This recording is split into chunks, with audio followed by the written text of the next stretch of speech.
दिनकू दिन बढ़ी चली कैंसर रोगी संख्या। परिस्थिति एपरी होइछि जे लोके पोको माछी परी कैंसर रे मृत्यु मुखरे पड़ुछंती।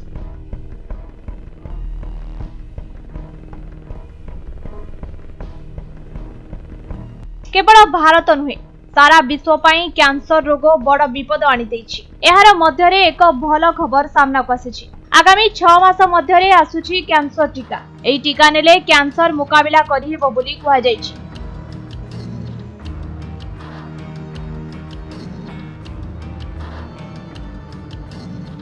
केंद्र मंत्री प्रताप राव यादव टीका बाबदरे सूचना देछंती। महिलांक क्षेत्र में कैंसर रोकिबाकू एही टीकाकरण कराजिबो बोली सूचना मिलिछि।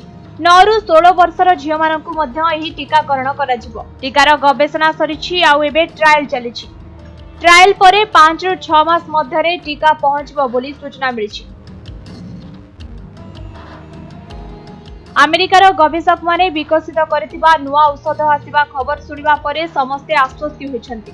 प्रस्तुति होइतिबा एही बटिका द्वारा टाण होई जाउतिबा समस्त कैंसर ट्यूमर को नष्ट करि देउतिबा कुहा जाइछि। प्रतिदिन केही ना केही कैंसर रे मृत्यु मुखरे पडुछंती। परिवर्तन जलवायु खाद्य शैली रे परिवर्तन जोगु रोगी संख्या वृद्धि पाइबार लागिछि। एणु एभली स्थिति रे रोग को मुकाबिला न कले आगामी दिन रे बहुत जीवन चली जिवो। एथिपई वैज्ञानिक माने दिन राति परिश्रम करी कैंसर विरोधी मेडिसिन बाहर करछंती। वैज्ञानिक मानक अक्लांत परिश्रम पई कैंसर रोगर मुकाबिला करियो बोली मत प्रकाश पाइछि। ब्यूरो रिपोर्ट समय लाइव।